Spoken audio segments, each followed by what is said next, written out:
Yeah, I'm Ryan Pesch. I'm an extension educator with the University of Minnesota.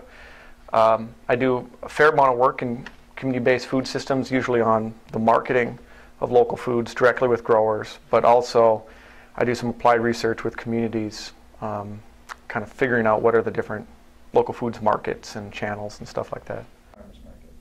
Yeah, there's certainly some drawbacks when considering to sell at the farmer's market. And I'd say there's two major drawbacks that people would like to think about before they get involved in a farmer's market. First and foremost, there is a marketing cost to selling at farmer's markets. So oftentimes we don't think about this. But there's a real cost for you to invest 3 to 4 hours of your time, plus some amount of travel time and packing time and all the rest to get what you're raising to a farmer's market.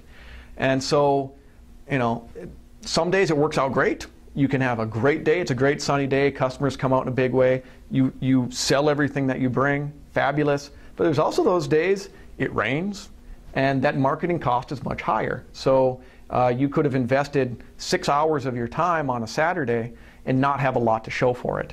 So I think first and foremost, you need to think about the marketing cost as a producer, as well as add up some of those direct marketing costs beyond your time of gas and the mileage it takes to get there, as well as some of the supplies that you'll need to do a farmer's market well.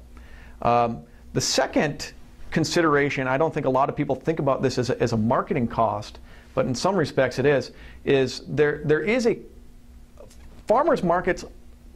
Most of them are vendor run and organized, and so there is an expectation of you joining a farmer's market that after a period of time you take a leadership position and help organizing that farmer's market. This is very common in a lot of smaller markets.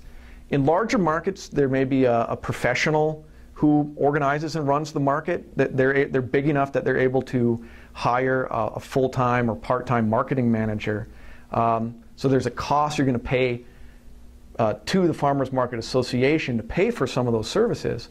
But in a lot of greater Minnesota and a lot of rural communities and smaller towns throughout America where there is a viable farmers market, oftentimes that's vendor run, and those vendors spend some amount of time in the off-season, a fair amount of time, organizing that farmers market, going to farmers market meetings, being on a committee, something like a marketing committee or a recruitment committee, and you take on some of those responsibilities to running the farmers market. Another one that's maybe a little side effect that a lot of people don't think about is pretty much all farmers markets have some amount of farmers market drama, I'd like to call it. And this goes with this last part about the time you spend on organizing the market.